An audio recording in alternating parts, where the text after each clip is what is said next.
Bom dia, boa tarde ou boa noite. Aqui quem está falando é o professor Thiago Goulart e hoje nós vamos falar sobre regressão logística ou logit e sua aplicação em Python. Então, aqui a gente vai repassar algumas características e usos básicos aqui do modelo logit, primeiramente, depois a gente vai passar para como que a gente pode fazer estimativas a partir desse modelo utilizando Python, certo? Então, inicialmente, o que é importante ter em mente é que o modelo de regressão logística, ou logit, ele é utilizado para estimar variáveis dependentes que tenham valores limitados. E o que a gente quer dizer com valor limitado? Que essa variável y que a gente está estimando tem um valor mínimo e um valor máximo por definição, ou seja, pela própria característica da variável, por como ela é definida. Um exemplo de uso, para tornar um pouquinho mais concreto o que a gente quer dizer, é a variável y ser a probabilidade de um evento ocorrer. Então, se a gente tem um evento representado, a ocorrência de um evento representada pela variável y, em que o valor y igual a 1 representa o evento ter ocorrido e y igual a 0 representa o evento não ter ocorrido, a probabilidade do evento ocorrer, ou seja, de y ser igual a 1, ela é limitada. Limitada no sentido de que ela pode ser no mínimo zero, né? O evento tem 0% de chance de ocorrer, ou no máximo 100%. Então, a probabilidade sempre é um valor entre 0 e 100%. Nesse sentido, ele é um valor limitado, tem um mínimo e um máximo pela própria definição de probabilidade de um evento ocorrer. Então, esse é um exemplo comum que a gente vai trabalhar por aqui. Uma aplicação desse tipo de exemplo é estimar a probabilidade aqui de calote ou default de um conjunto de clientes que tomaram empréstimos com a sua empresa ou seu banco. Então, para fazer esse tipo de estimativa, a gente pode imaginar aqui uma base de dados, de exemplo, com a situação de clientes em um determinado momento no tempo, por exemplo, em 31 de dezembro de 2023. Nessa base de dados, cada observação representa um cliente e as características e situação dele num determinado momento no tempo, ali em 31 de dezembro de 2023. Ou seja, pegando aqui a nossa figura aqui como um exemplo de como está construída essa base de dados, a gente teria aqui o cliente 1, ele tem renda mensal de um pouco mais de 4 mil reais, aqui colocando a renda mensal em milhares de reais, um saldo devedor de mais de 48 mil reais, também aqui em milhares de reais, um score de crédito, que a gente pode imaginar como um score calculado por empresas especializadas do setor de 774, estamos imaginando aqui um score entre 0 e 1000 pontos, quanto maior o score de crédito, melhor pagador é o cliente especificamente, e que a situação dele, né, na variável default, é que ele está em default, ou seja, ele está nesse momento em uma situação de calote, que é o que representa a variável default estar com o valor 1. Já o cliente 2 tem aqui uma renda mensal de R$ 2.500, saldo devedor de pouco mais de R$ 16 mil, score de crédito 604, mas ele não está em default. E aí, nosso interesse é estimar a probabilidade de default em função dessas características de cada um dos clientes, ou seja, em função da renda mensal, do saldo devedor no momento do cliente e do seu score de crédito. Então, como eles influenciam a probabilidade do cliente estar em default é um uso que a gente vai ver aqui específico dos modelos de logit. Certo? E aí, vale comentar a respeito, né, do porquê que a gente deve utilizar modelos como o logit e não outros modelos mais comuns, como, por exemplo, os modelos de regressão linear. Então, um primeiro ponto que a gente pode reparar aqui, a partir da equação geral do modelo, é que o que a gente tem de variável à esquerda aqui, né, da igualdade na equação, ela não é a variável y, mas sim uma função da probabilidade de y ser igual a 1. Então, aqui, esse é o ponto, o primeiro ponto aqui que vale destacar a respeito da equação que a gente utiliza aqui no modelo logit. À direita, a gente tem um formato bem comum aqui, tendo um intercepto, aqui, chamado de beta 0, e coeficientes associados às variáveis explicativas. Então, beta 1 associado a uma primeira variável explicativa x1, beta 2 associado a uma variável explicativa x2 e assim por diante. E claro, um dos nossos objetivos aqui é estimar quais são os valores desses betas para verificar qual a relação entre as nossas variáveis explicativas e a probabilidade do evento ocorrer, no nosso exemplo, a probabilidade do cliente estar em default. Então, esse é um primeiro ponto a se reparar. A gente tem uma equação que é um pouco diferente dos modelos de regressão linear, porque à esquerda da igualdade a gente não tem a variável y, mas sim uma função não linear da probabilidade de y ter ocorrido.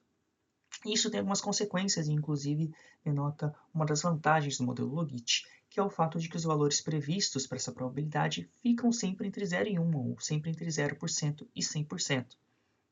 Então, na figura aqui embaixo, por exemplo, a gente tem um gráfico comparando um modelo de regressão linear com o modelo Logit, em que a gente tem uma variável explicativa, que é o score de crédito, para prever a probabilidade do cliente estar em default. A gente repara aqui na linha vermelha, que é justamente a estimativa de Logit, que a gente tem sempre valores maiores do que 0%. A gente olhar no eixo Y aqui, né, o valor previsto. Então, ele sempre é maior do que 0% e menor do que 1 ou menor do que 100%. Já no caso dos modelos de regressão linear simples, a gente pode ter valores fora desse range previstos. Então, por exemplo, quando a gente tem aqui, né, nessa reta de regressão, valores de score de crédito muito altos, como a gente pode ver aqui no eixo X, o eixo horizontal, valores vão se aproximando aqui de score de crédito 1000, a gente começa a ter uma previsão a partir do modelo de regressão linear para a probabilidade de default negativa. Probabilidades negativas não têm sentido prático, né? Não há sentido prático em dizer que um cliente tem probabilidade de menos 5% de estar em default. Para determinados intervalos de variável, o modelo de regressão linear simples está sujeito a fazer esse tipo de previsão que não tem sentido prático. Então, por exemplo, probabilidades negativas, como a gente está vendo aqui, menores do que 0%, um cliente tem probabilidade de menos 5% de estar em default, e a depender da estimativa, é possível também que você tenha valores maiores do que 100% para certas probabilidades. Então, tem probabilidade, por exemplo, de 110% do cliente estar em default, o que também não tem sentido prático. Então, esse é um ponto aqui, né, o fato de todas as previsões estarem dentro do range que faz sentido com a definição de probabilidade, ou seja, que a probabilidade para quaisquer valores das variáveis x, no nosso exemplo aqui, né, quaisquer características do nosso cliente, a previsão do modelo vai ser sempre uma probabilidade entre 0 e 100%. No modelo de regressão linear simples, em contraste, você pode ter probabilidades estimadas fora desse range e que não tem sentido prático. Então, esse é um ponto que é uma vantagem aqui de modelos como o Logit, com relação a modelos como o de regressão linear, modelos mais comuns para outros usos, e é por isso que o Logit é muito mais comumente utilizado do que os modelos de regressão linear para estimar probabilidades de ocorrência de algum evento. Então, a equação aplicada no exemplo, claro, a gente simplesmente substituiu aqui embaixo, aqui na última linha do nosso slide, os valores de x1, x2 e x3 pelas nossas variáveis de interesse, então, score de crédito, renda mensal, saldo devedor e assim por diante. E claro, com isso a gente consegue dar uma olhadinha, antes da gente passar para outras características do modelo, para a aplicação do modelo Logit. Então, primeiro ponto, sempre quando a gente vai fazer uma aplicação aqui em Python, é preparar o ambiente e instalar os pacotes necessários para a execução. Lembrando que a instalação de pacotes ela só precisa ser feita uma única vez. Então, é um procedimento que você só faz na primeira vez que você executar esse código e depois você não precisa mais fazer em execuções futuras. Então, a gente vai utilizar alguns pacotes aqui, como Pandas, que é um pacote de base que em geral já vem instalado, caso você tenha instalado o software Spider pelo Anaconda Navigator. A gente tem o Stats Models, que pode ser que você tenha que instalar. A gente tem 2 comandos aqui, inclusive, mostrando como ele pode ser instalado, com conda install ou com pip install. E também a biblioteca OS, da qual a gente está importando um comando específico aqui para ser utilizado. Então, esses são os pacotes que a gente vai utilizar. Caso você ainda não tenha algum deles instalado, basta utilizar ou pip install ou conda install, se você estiver utilizando o Anaconda Navigator, para instalar estas bibliotecas que serão utilizadas aqui. Então, esses são os 2 primeiros passos: instalar os pacotes necessários e importar as bibliotecas que serão utilizadas. Depois, basta determinar o diretório de trabalho. Aqui você vai substituir o que está colocado aqui justamente pela pasta onde você tiver a base de dados com a qual você vai trabalhar. Então, aqui, especificamente, eu estou colocando uma pasta, um diretório, no qual está localizada a base de dados que eu vou importar aqui para o meu ambiente Spider para a gente poder fazer as estimativas, mas você vai substituir isso pela pasta no seu computador, no seu drive em que você tiver salvo a sua base de dados a ser trabalhada. Então, isso aqui você vai substituir a depender da maneira com que os seus diretórios, suas pastas estiverem organizados no seu computador. Então, esse aqui é um próximo passo a ser executado.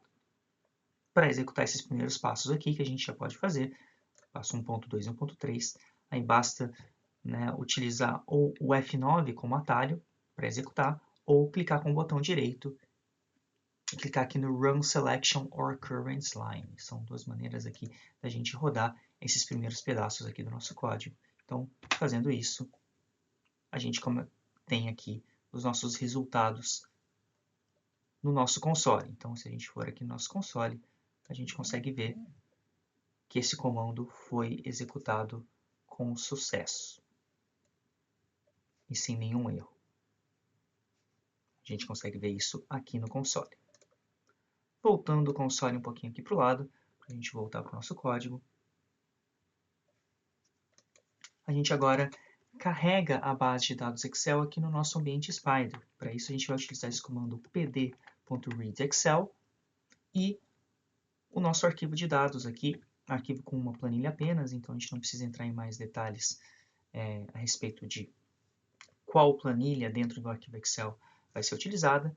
Tem apenas uma planilha nesse arquivo, então a gente pode utilizar esse comando pd.readExcel para importar os dados, e depois esse comando aqui da linha 22, simplesmente para a gente dar uma olhadinha em como ficaram esses dados.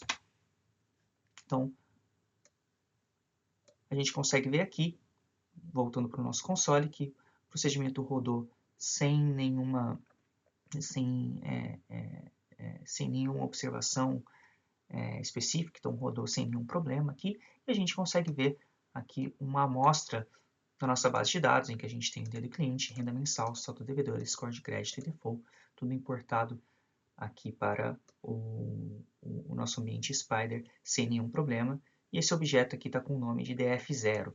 É com ele que a gente vai iniciar os nossos trabalhos e a nossa base de dados original. O primeiro ponto aqui, ainda na parte de preparação de dados, é a gente adicionar uma constante, já que a gente vai estimar o modelo Logit com intercepto, com beta 0, como a gente viu nos nossos slides.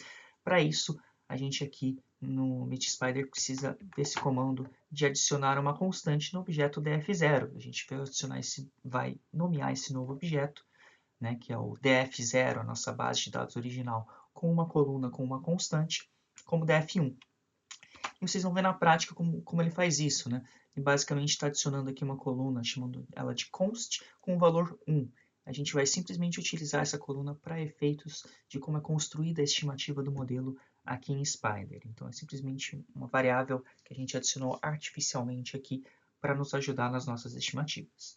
Então, feita essa primeira preparação da base de dados, a gente importou os dados, adicionou uma coluna com a constante, a gente pode estimar o nosso modelo Logit.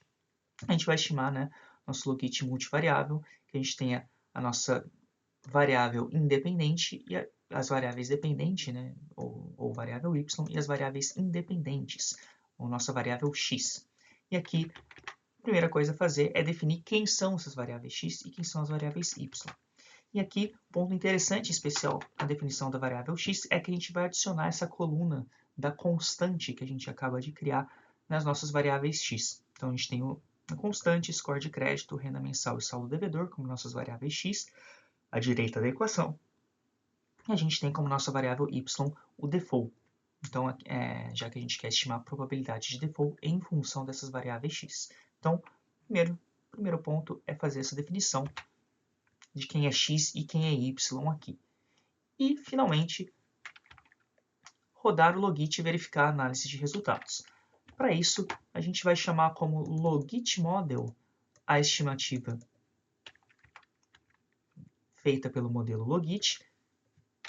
Então, rodar a linha 37 vai nomear o modelo desta forma, a gente chamou esse objeto de logit model, e a gente vai verificar os resultados com esse comando logit model, né, que é o nome que a gente deu para o nosso modelo logit que a gente está rodando, .fit. Esse .fit vai justamente nos dar os resultados desse modelo, e a gente vai chamar esses resultados como um objeto results. Né? O nome do objeto dos resultados do modelo vai ser results. Então, aqui, se a gente olhar no console, a gente consegue ver que ele rodou o modelo com sucesso. Então, né, a otimização foi finalizada com sucesso, que significa que ele encontrou estimativas para o nosso modelo logit. E a gente pode dar um print nos resultados, com esse results.summary2, justamente para a gente verificar uma tabela com o resumo dos resultados do modelo estimado. E se a gente rodar isso, a gente já consegue dar uma olhada em quais foram estes resultados. E a gente consegue ver aqui, aumentando aqui essa parte aqui do console, que a gente tem um conjunto de informações a respeito do modelo estimado, como, por exemplo, a quantidade de observações que foi utilizada na estimativa do modelo, a quantidade de observações que a gente tem na nossa base de dados, né, que a gente tem 1000 observações no nosso exemplo. A gente tem o pseudo R quadrado, que é uma medida do quanto da variação aqui daquela função de y, ou da probabilidade de y, a gente está explicando com o nosso modelo, que está em 39,3%. Os critérios de informação também, que são uma maneira alternativa da gente avaliar e comparar modelos diferentes, caso a gente estivesse testando, por exemplo, formas diferentes do logit, uma forma sem a variável score de crédito, uma forma com outra variável adicional aqui como variável explicativa. Seria possível fazer a comparação também por esses critérios de informação. E também, além de outras informações, a gente tem aqui os coeficientes estimados e os p-valores para cada uma das nossas variáveis x estimadas no modelo logit. Então, a gente tem aqui que o nosso beta 0 é de menos 0,8464, o beta associado ao score de crédito é menos 0,0038 e assim por diante. Então, a gente vê aqui, né, valores de beta negativos para score de crédito e renda mensal e positivos para saldo devedor. E com isso a gente já tem, né, todos eles significantes aqui a 5%. Né? Então, pelo que a gente vê pelo p-valor, a gente pode rejeitar a hipótese nula que cada um desses valores, desses coeficientes, seja igual a zero, ou seja, os betas associados a score de crédito, renda mensal e saldo devedor, pela evidência que a gente tem aqui, são diferentes de zero. Então, isso é um indicativo de que há sentido tê-los aqui como variáveis x no nosso modelo. Certo?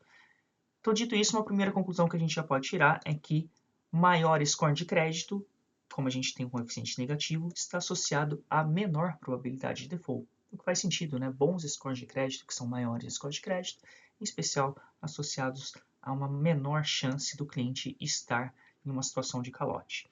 Maior renda mensal também está associado a menor probabilidade de default, mas, por outro lado, quanto maior o saldo devedor, maior a probabilidade de default. Também tem um sentido intuitivo, se o cliente deve mais com relação à sua empresa ou ao seu banco, a chance dele entrar em calote, ela aumenta de acordo aqui com a análise a partir deste modelo estimado.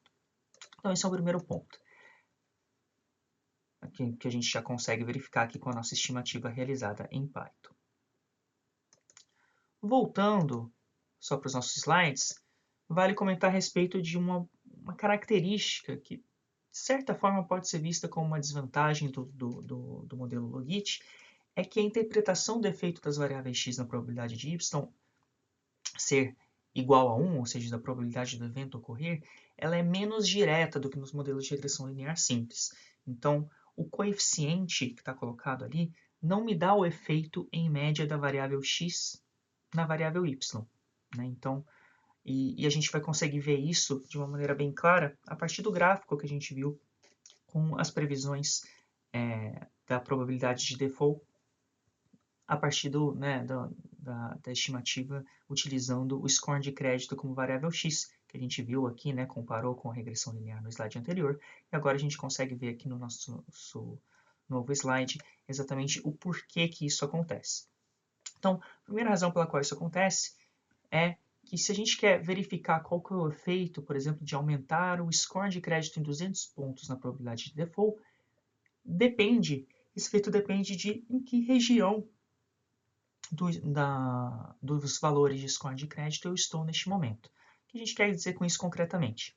Repare aqui no gráfico, verificando a linha vermelha, que se eu tiver no score 200, eu tenho uma probabilidade aqui de default próxima de 0,4, ou seja, de 40%. Se aumentar em 200 pontos o score de crédito, o efeito que isso vai ter na probabilidade de default é, se a gente for aqui no eixo horizontal para o valor 400, a gente vai ver que na curva de projeções aqui, de estimativas aqui do Logit, a gente vai ter que a probabilidade vai cair para menos de 20%. Então, caiu mais de 20 pontos percentuais aqui a probabilidade de default com o aumento do score de crédito em 200 pontos, partindo de um score 200, ou seja, aumentou de 200 para 400 o score de crédito. A queda na probabilidade de default foi de mais de 20 pontos percentuais, de 40% para menos de 20%. Então, esse é um efeito que a gente tem aqui do aumento do score de crédito se a gente partir do valor 200 de score de crédito. Por outro lado, né, se a gente for ver as nossas linhas verdes aqui, embaixo, linha pontilhada verde aqui mais embaixo, se a gente partir do score 800, em que a probabilidade já é praticamente 0% de default, e aumentar 200 pontos também, mas de 800 para 1000, você vê que o efeito com certeza é muito menor do que uma queda de 20 pontos percentuais na probabilidade de default. Em resumo, o que a gente está querendo dizer aqui, o efeito de um aumento do score de crédito na probabilidade de default, se eu estou saindo do score de crédito 200 para 400, o efeito está muito grande. A queda na probabilidade de default é bem alta. Mas um aumento de score de crédito também de 200 pontos, mas partindo de 800 para 1000, por outro lado, tem um efeito muito pequeno. Ou seja, o efeito não é o mesmo a depender do valor da variável x. Se o nosso score de crédito é relativamente baixo, aumento do score de crédito tem muito efeito na probabilidade de default. Se o valor do score de crédito é alto, de 800, é um valor já grande inicialmente, para o nosso modelo aqui, o efeito de qualquer aumento do score de crédito é pequeno. Então, esse efeito varia a depender do valor do score de crédito. Então, puxa, como que a gente pode fazer análise do efeito do score de crédito na probabilidade de default, então? A gente tem duas abordagens possíveis. Uma primeira abordagem é estimar o que a gente chama de efeito parcial médio, ou Average Partial Effect, né, APE na sigla em inglês. E a ideia aqui é tirar a média do efeito em diferentes pontos da curva. Então, no exemplo, a gente viu que que há um efeito maior quando o score é baixo e um efeito menor quando o score é alto. Legal, se a gente tirar uma média desses efeitos ao longo da curva, que essa média vai pegar tanto o efeito maior que acontece quando o score é baixo, quanto o efeito menor que acontece quando o score é alto. Se a gente tirar uma média desses efeitos, isso é uma forma da gente ter uma estimativa do efeito que o score de crédito tem na probabilidade de default. Então, tirar a média das inclinações em toda a curva.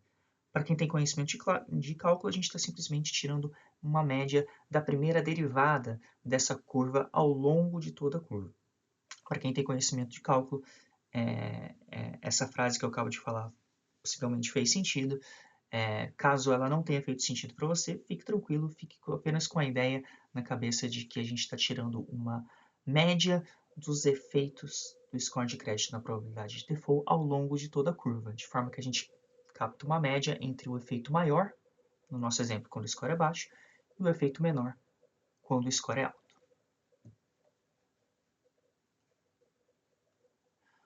E uma segunda abordagem é calcular o efeito partindo de um valor médio da nossa variável x. Então, se a gente pegar o score de crédito médio na nossa base de dados e verificar, puxa, qual que é o efeito especificamente neste ponto em que o valor da variável x é igual à média na nossa probabilidade de default. Então, quando digamos que na nossa base de dados a gente tenha calculado que o score de crédito médio seja de 695 pontos.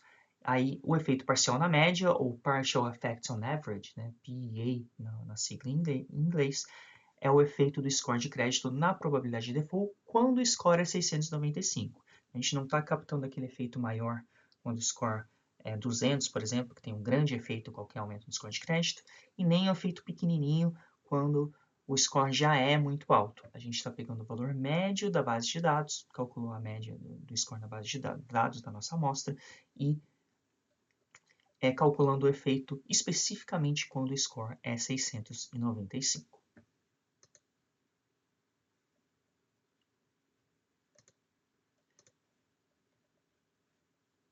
E claro, a gente pode estimar também esses efeitos aqui em Python. Então, vou primeiro recolher aqui o nosso console para a gente ficar com o código mais à vista. E a gente pode fazer os seguintes procedimentos para isso. Então, primeiro de tudo, a gente ter os valores aqui projetados, né, para cada uma das nossas observações de probabilidade de default. Então, a gente tem aqui, né, a gente vai chamar de YPRED, as previsões aqui do modelo estimado para cada uma das observações, ou seja, para cada cliente com as características de cada um dos clientes da nossa base de dados. Qual que é o valor previsto pelo modelo de probabilidade de default? Então a gente pode rodar aqui e a gente verifica para cada um dos clientes. Então, se a gente colocar o console aqui, né, para o cliente 1, a gente tem esse valor aqui previsto. Para o cliente 2 é esse valor aqui previsto, assim por diante. E aqui cabe uma consideração, né, a respeito de como funciona a notação científica aqui, nos valores mostrados em Python, né, quando a gente tem esse E no final, né, então no E-02, E-03, o que isso significa especificamente?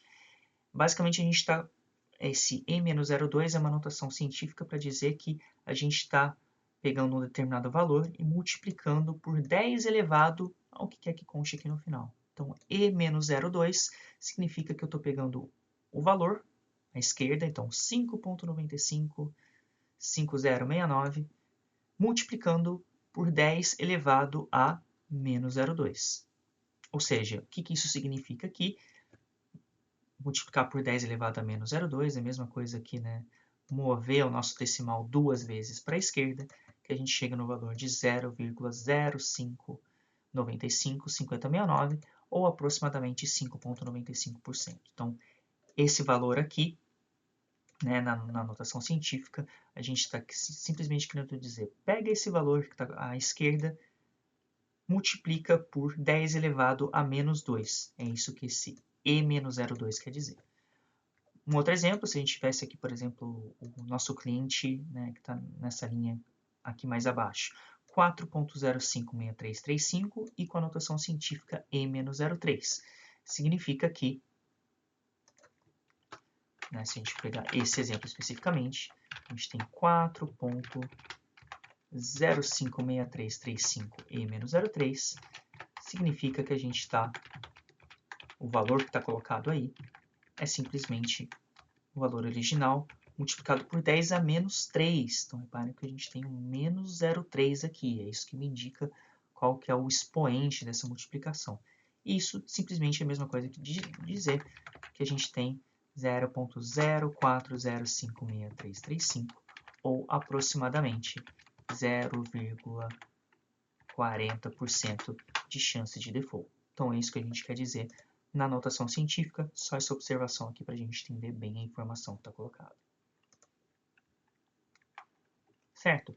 Dito isso, a gente tem aqui também a gente pode colocar, né, como uma coluna adicional na nossa base de dados, as projeções para cada um dos clientes no nosso modelo Logit. E é isso que a gente está fazendo, concatenando justamente a nossa base de dados original, já com as alterações que a gente fez aqui ao longo do nosso processo, para a gente incluir os valores previstos, né, de probabilidade de default aqui. Então, por isso que a gente está fazendo esse comando. E a gente está simplesmente colocando o nome para essa coluna de estimativa Logit. Né? Ele vem com o nome padrão aqui da coluna de 0. A gente vai renomear essa coluna nova da nossa base de dados como estimativa Logit.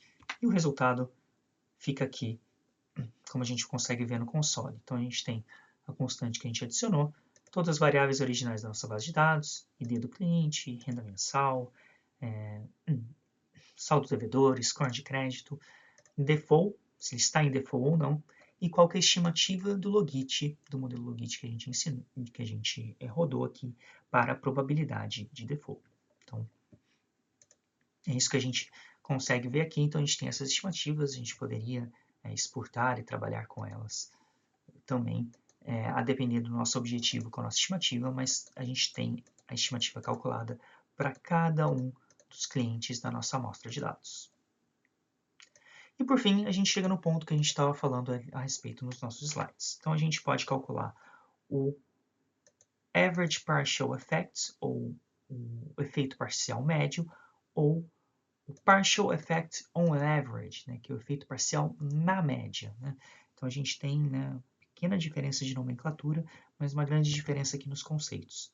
Então, no primeiro comando a gente vai pegar os resultados do modelo, por isso que é o results, né? O mesmo que está aqui na linha 38, que a gente determinou como os resultados do nosso modelo Logit. E a gente vai utilizar esse comando aqui à direita para justamente tirar o efeito parcial médio, ou seja, tirar a média dos efeitos ao longo de toda a curva. E a gente está chamando esse objeto aqui de efeito parcial médio, né, ou APE. E a gente pode simplesmente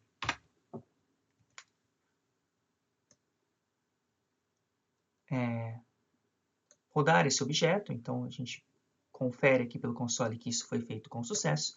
E uma pequena mudança aqui no nosso comando, né?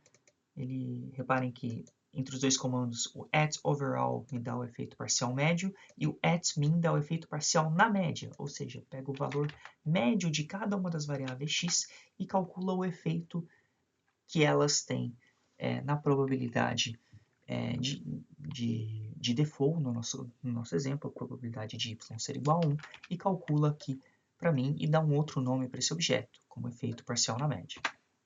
A gente conseguiu fazer esse cálculo com sucesso também, e aí basta dar um print, né, no nome de cada um desses objetos, né, então o objeto do efeito parcial médio que a gente deu foi esse nome aqui, basta colocar o ponto summary para a gente ver como é que ficaram os efeitos parciais médios estimados e dar um print nisso para a gente verificar no console qual foi a estimativa, e a mesma coisa para o efeito parcial na média.